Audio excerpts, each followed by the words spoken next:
Buongiorno amici, oggi parliamo della riforma protestante in Polonia e in Lituania. Qual è la principale caratteristica della riforma protestante in Polonia, ma anche negli altri paesi dell'Europa centro-orientale, come Boemia, come Ungheria? È semplice, mentre in Occidente la riforma protestante si innesta su nazioni con una monarchia forte, una classe nobiliare che si indebolisce, contadini sempre più liberi, in Europa orientale avviene il contrario. In Polonia la riforma trova, come sappiamo, un sovrano debole, una potente aristocrazia terriera e contadini avviati verso la schiavitù. All'inizio del Cinquecento i rapporti tra papato e Polonia, che erano stati buoni nei secoli precedenti, erano andati peggiorando a causa dell'appoggio accordato dalla Chiesa ai cavalieri teutonici, nemici della Polonia, ma vi sono una serie di altre questioni. Vi era stata una lotta per le investiture conclusa con un accordo in base al quale il primate di Polonia, che è l'arcivescovo di Gniezno, qui vi ho scritto come al solito le parole polacche o le parole difficili, ecco, l'arcivescovo Gniezno è il primate di Polonia. Allora, il primate di Polonia, in base a questo accordo, l'arcivescovo di Gniezno viene nominato dal Papa, mentre i vescovi e i priori delle abbazie sono nominati dal re.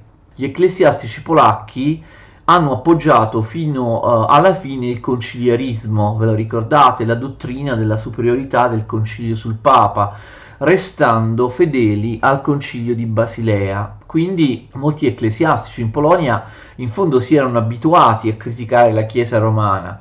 Inoltre i polacchi erano stati quasi gli unici a difendere Jan Hus a Costanza, al concilio di Costanza. Il riformismo ecclesiastico inoltre era molto diffuso all'interno dell'Università di Cracovia, la quale finirà per accogliere favorevolmente le idee erasmiane. In Polonia l'alto clero era tutto formato da nobili, a volte corrotti e privi di fede. I preti delle parrocchie erano spesso ignoranti, poveri, disprezzati. Per di più vi era un'invadenza giuridica da parte della Chiesa cattolica. A partire dal 1406 la Chiesa polacca aveva strappato allo Stato i processi sui delitti del clero e contro il clero, ma anche, attenzione, le cause riguardanti matrimoni, doti, testamenti, eresie e persino contratti, quando questi ultimi erano confermati da giuramenti. Quindi tutta una serie di cause, di fattispecie giuridiche che sarebbero dovute appartenere allo Stato. Questi privilegi dei tribunali ecclesiastici erano sentiti dall'aristocrazia come una lesione della propria indipendenza e della propria libertà di azione e della propria libertà di pensiero. Inoltre bisogna ricordare che, come già sappiamo, all'interno della Lituania-Polonia vi erano già altri culti, non erano tutti cattolici. Non solo c'erano gli armeni e gli ebrei, ma anche moltissimi, come sappiamo, moltissimi cristiani ortodossi di rito slavo dei territori rus all'interno della Galizia polacca, attualmente facente parte dell'Ucraina, ma anche all'interno dei molti territori delle attuali Ucraina e Bielorussia inglobati nella Lituania. Essi seguivano i vescovi ortodossi della Galizia oppure il metropolita di Kiev. A Lviv, Leopoli, in Galizia, vi era un arcivescovo cattolico, ma i cattolici erano una minoranza. Bisogna ricordare che anche la diffusione dell'umanesimo rappresenta un fattore favorevole a certe istanze della riforma protestante. Gli umanisti, anche quelli stranieri, per esempio l'italiano Buonaccorsi, sono ben accolti presso l'Università di Cracovia e la corte di Sigismondo I. Tendenze umanistiche erano presenti presso importanti ecclesiastici, per esempio Grzegorz di Sanok, che era l'arcivescovo di Leopoli, e anche presso grandi nobili come Jan Ostroruk. Come abbiamo già visto in una precedente video lezione, persino la regina Buonasforza, la moglie del sovrano Sigismondo I, favoriva l'umanesimo. Il suo cappellano, infatti, l'italiano Francesco Lismanini, il predicatore apprezzato da Bona Sforza, questo Lismanini animava un circolo umanistico di eruditi che si riunivano a casa di Jan Czeczeski, Jakub Łukański, futuro vescovo di Gniezno. Molti nobili tedeschi e molti mercanti tedeschi residenti in Polonia mandavano i figli a studiare nelle università tedesche e italiane. Quando le idee luterane arrivano in Polonia, in realtà all'inizio non vengono accolte integralmente. Accade che numerosi ecclesiastici di ogni condizione accadde che invocassero una riforma erasmiana della Chiesa, senza cioè desiderare uno scisma, riformare la Chiesa ma senza aderire propriamente al luteranesimo, pur cominciando ad usare la lingua volgare, a semplificare il culto, a criticare la venerazione dei santi e altre forme di devozione, comprendete, quindi accogliendo alcune istanze del protestantesimo. Tuttavia molti di questi ecclesiastici non intendevano abbandonare la Chiesa cattolica. Non è una sorpresa, ovviamente, che il luteranesimo si diffonda in particolare nei territori tedeschi posseduti dalla Polonia. Come già sappiamo da una precedente videolezione, con il trattato di Torun la Prussia occidentale era passata dai cavalieri teutonici al regno di Polonia, ma le sue città come Danzica, Torun o Elbing, che in tedesco si dice Elblag, in polacco Elbing, ovviamente erano rimaste tedesche. Non è che siccome la Prussia occidentale è stata incamerata dalla Polonia diventano tutti polacchi, no? Ovviamente vengono inglobati dalla Polonia, ma sono quasi tutti tedeschi lì, quindi si tratta, queste città che ho nominato, si tratta di città tedesche a tutti gli effetti, e lì ovviamente molti ecclesiastici abbracciano la riforma. I principali predicatori luterani a Danzica erano tre frati: Jakub Knad, che era un domenicano, Alexander Sveniken, francescano, e Matthias Vinewald, che invece era un carmelitano. Quindi tre predicatori, tre riformatori che appartenevano a tre ordini religiosi diversi. Inizialmente la riforma si diffonde senza opposizione, ma nel 1523 il vescovo della città di cui stiamo parlando, Danzica, il vescovo si chiama Maciej Jawiński, le pronunce di queste parole non sono facili. Maciej Jawiński, il vescovo di Danzica, fa arrestare un predicatore luterano che però a causa delle proteste viene rilasciato. Alla fine del 1524 i luterani scatenano la violenza a Danzica, distruggendo molte chiese, distruggendo molti monasteri. Il consiglio cittadino dei nobili arresta i capi della protesta. Il conflitto religioso si accompagna alla sovversione sociale. Artigiani e salariati si scagliano contro il governo patrizio di mercanti e finanzieri. I rivoltosi chiedono l'abolizione delle tasse. Il 22 gennaio 1525 gli insorti costringono l'assemblea ad approvare alcune riforme ecclesiastiche, ma siccome esse poi non vengono realmente applicate, questi sciolgono il consiglio, i rivoltosi, e ne creano uno nuovo che impone la riforma luterana, la impone con la forza.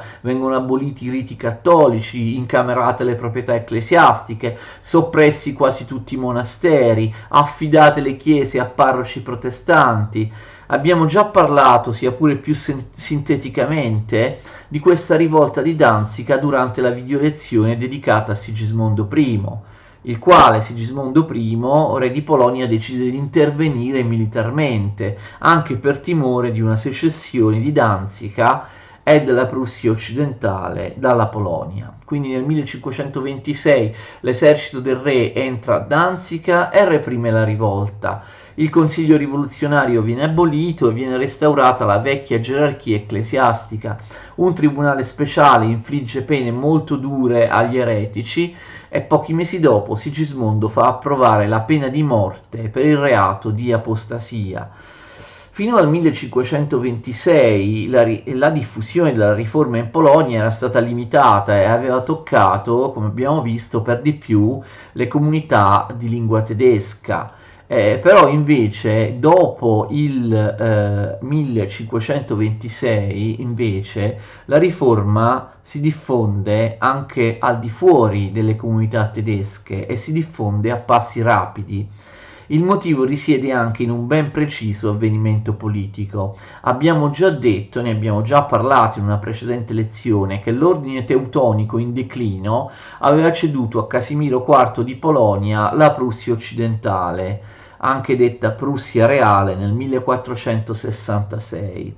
L'ultimo maestro dell'ordine, Alberto di Hohenzollern, nel 1525 si converte al luteranesimo, abbandonando il suo stato ecclesiastico e sposandosi per poter lasciare in eredità la Prussia orientale che lui possedeva, la Prussia orientale oppure Prussia ducale. Alberto di Hohenzollern, di cui abbiamo parlato anche in precedenza. Quindi Alberto di Hohenzollern lascia lo stato monacale, diventa un principe laico, secolarizza la Prussia orientale, si sposa. Sempre nel 1525 Alberto giura fedeltà a Sigismondo I e la Prussia orientale viene confermata ducato vassallo della Polonia. Sono cose che abbiamo già visto, ma che è opportuno ripetere qui. Alberto ovviamente impone il luteranesimo come religione di Stato in Prussia orientale. Lui aveva avuto anche dei contatti diretti con Martin Lutero. In questo modo Alberto di Hohenzollern può favorire la diffusione del protestantesimo in Polonia, infatti appoggerà gli interessi protestanti all'interno del Senato polacco, di cui era diventato membro, offrirà asilo ai profughi luterani polacchi e permetterà agli stampatori di Königsberg, che era la sua capitale, Königsberg, la capitale della Prussia orientale, permetterà agli stampatori di Königsberg di stampare opere protestanti sia in tedesco sia in polacco. Bisogna ricordare che i polacchi della Masovia erano anch'essi suoi sudditi e molti di loro passano al luteranesimo perché hanno un principe luterano, quale Alberto di Hohenzollern. Tra le altre cose viene pubblicata nel 1530 una tradizione polacca del piccolo catechismo di Lutero.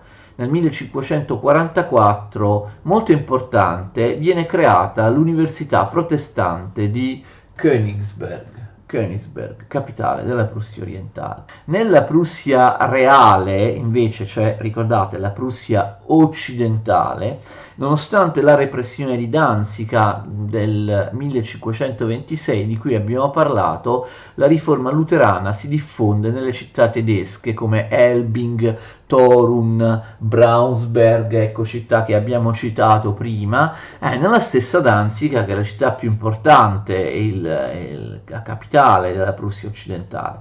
Il luteranesimo inizia a penetrare anche nella Polonia vera e propria, ad iniziare dalla città di Poznań. Alberto di Hohenzollern protegge i predicatori luterani. Quando due di loro, Andrzej Samuel e Jan Secluzian, vengono messi sotto processo nel 1542, Alberto li accoglie a Königsberg, dove Secluzian può pubblicare la sua confessione polacco-luterana e la traduzione polacca dei Vangeli.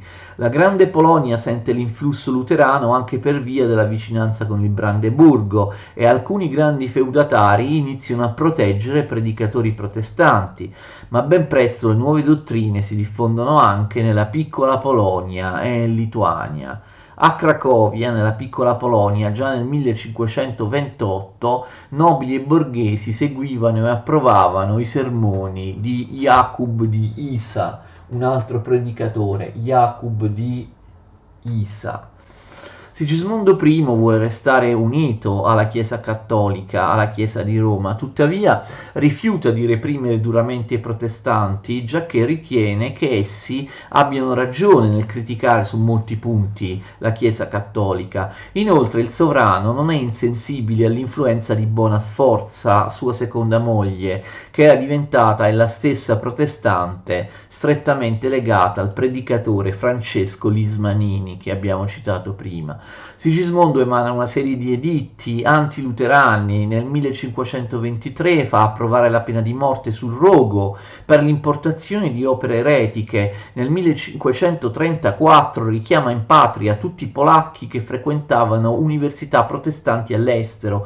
Tuttavia è importante notare che questi editti non vengono realmente rispettati, sicché si crea una tolleranza di fatto.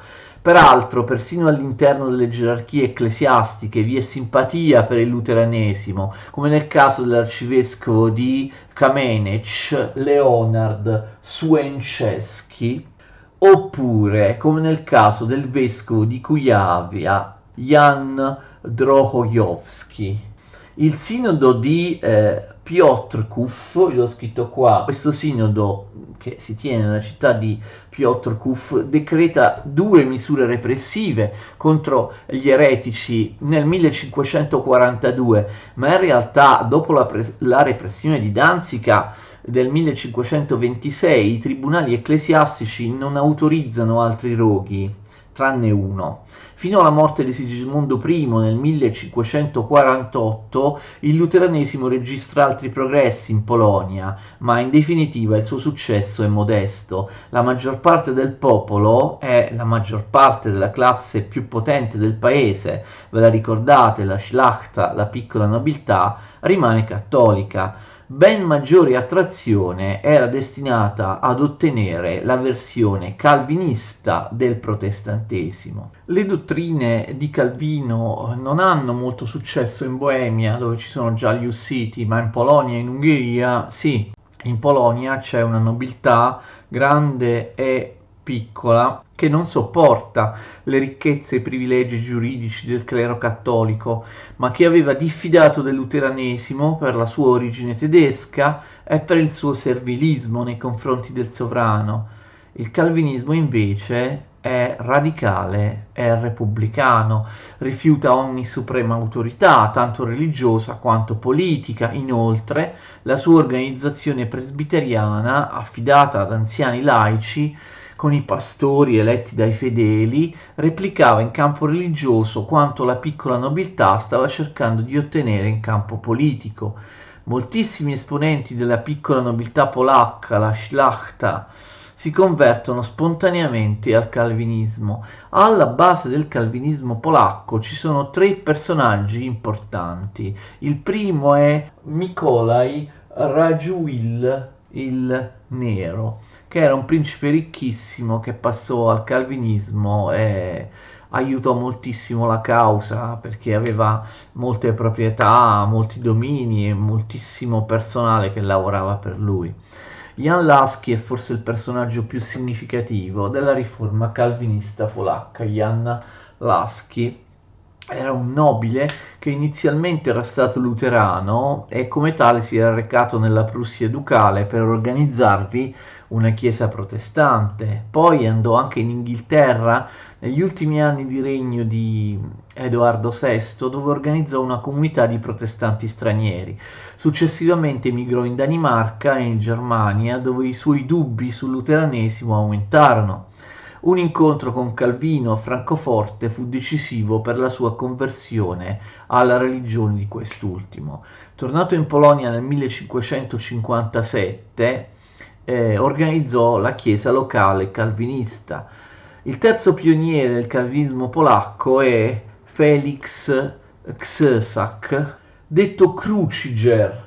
Kruciger era il suo soprannome. Inizialmente questo Krzyżak era il sovrintendente delle chiese luterane della piccola Polonia, ma nel 1557 la chiesa protestante della piccola Polonia in realtà era già diventata calvinista, con il presbiterio controllato dalla Szlachta. Il calvinismo diviene ben presto la religione dominante della piccola Polonia e anche della Lituania. Invece nella grande Polonia e in Prussia il luteranesimo manterrà la supremazia, ma vi sarà anche una notevole diffusione della setta ussita dei fratelli boemi. Il successo del calvinismo in Polonia fu rapido, travolgente, inarrestabile. Una vicenda di straordinaria importanza fu l'arrivo in Polonia della setta antitrinitaria dei Sociniani. I Sociniani erano antitrinitari, non credevano nella Trinità. Questa setta si diffuse anche in Transilvania, dopo che questi eretici, che erano per la maggior parte italiani, erano fuggiti appunto dall'Italia ed erano stati perseguitati da Calvino a Ginevra. I sociniani erano radicali a tal punto da non credere né alla Trinità né alla redenzione. I loro capi erano Giovanni Valentino Gentile, li ho scritti qua, tutti i nomi italiani, Lelio Socini, suo nipote Fausto, Francesco Stancaro, Giovanni Paolo Alciati, Bernardino Ochino e Giorgio Biandrata. Il movimento sociniano in Polonia si diffonde a partire dalla nomina di Francesco Stancaro alla cattedra di ebraico dell'Università di Cracovia nel 1549. Ben presto tutti gli altri personaggi che vi ho nominato si trasferirono più o meno definitivamente in Polonia. Nel 1562 Stancaro pubblica il De Trinitate et Mediatore nostro Gesù Cristo. Poco dopo Ochino pubblica i Dialogi Triginta e Gentile pubblica gli Antidota. Le idee di questi antitrinitari non sono accettabili da parte dei calvinisti moderati, sicché nel 1562 i sociniani si staccano dalla comunità calvinista e formano la loro Ecclesia Minor. Vi aderiscono numerosi polacchi. È molto significativo che spesso si tratta di persone umili, povere, preti di provenienza sociale modesta, tessitori, filatori, artigiani. I più significativi tra loro si chiamano Piotr di Gonions, ve li ho scritti qua, oppure Pauli, oppure Valente Kraviev, oppure Marcin Cekovic. Ai sociniani si avvicinano non tanto i rappresentanti della Szlachta, la piccola nobiltà, quanto quelli degli artigiani e dei bottegai, che nelle idee radicali dei sociniani vedevano una speranza di riscatto sociale che non trovavano più in luterani e calvinisti. Infatti i sociniani, nei loro sinodi, a partire da quello del 1562, rifiutarono la legittimità della guerra, della violenza e dei processi giudiziari. Inoltre molti antitrinitari, non tutti, condannavano le ineguaglianze sociali, la successione ereditaria e il fatto che i preti e i nobili non dovessero lavorare per vivere. Ecco spiegata la simpatia nei loro confronti da parte delle classi popolari.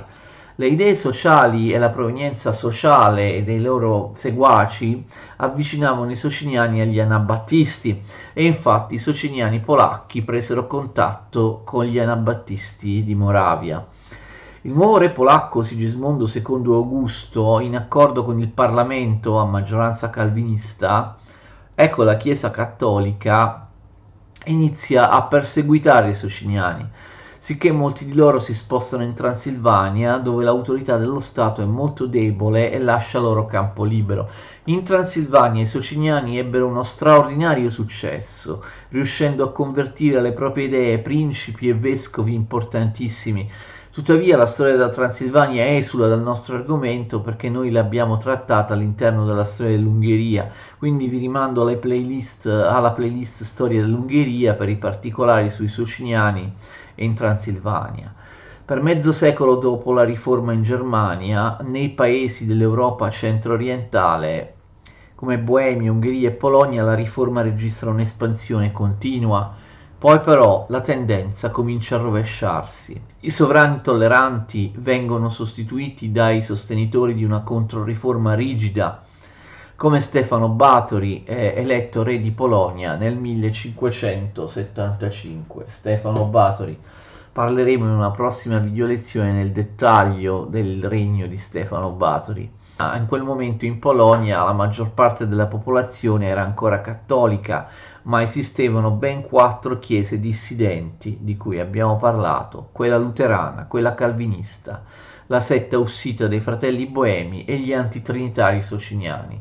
Arcivescovi come Uchański e soprattutto cardinali come Osius, che era vescovo di Warmia che in tedesco si dice Ermeland. Questi personaggi iniziano a perseguitare i protestanti, vengono aperte missioni, seminari e collegi dei gesuiti. I gesuiti in Polonia ottengono successo più che negli altri paesi dell'Europa orientale. Per difendersi, le differenti comunità protestanti cercano di coordinarsi tra loro. Già a Koźminek, nella città di Koźminek, nel 1555, calvinisti e fratelli boemi si erano riconosciuti, ma solo nel 1570 a Sandomierz fratelli boemi, luterani e calvinisti firmano un consensus mutuus. Questo accordo prevede la convocazione di sinodi comuni delle 3 sette, ma non costituisce un'unione organica. I protestanti avevano paura che dopo Sigismondo II Augusto, ormai morente, salisse al trono un sovrano meno tollerante. Quando nel 1573 appare sicura l'elezione a re di Polonia del francese Enrico d'Anjou, i protestanti polacchi scrivono a Varsavia una confederazione, cioè uno statuto che garantiva la libertà religiosa, e un loro rappresentante andò persino a Parigi per farlo leggere a Enrico, pronunciando le parole «Si non iurabis non regnabit», se non giurerai non regnerai. Ma nessuna di queste iniziative riuscirà a salvare il protestantesimo polacco, che non aveva mai messo salde radici popolari come era successo in Boemia, e che quindi, a differenza che in Boemia, verrà distrutto senza bisogno di una repressione militare. Ma questa video lezione sulla Polonia è dedicata alla riforma, non alla controriforma.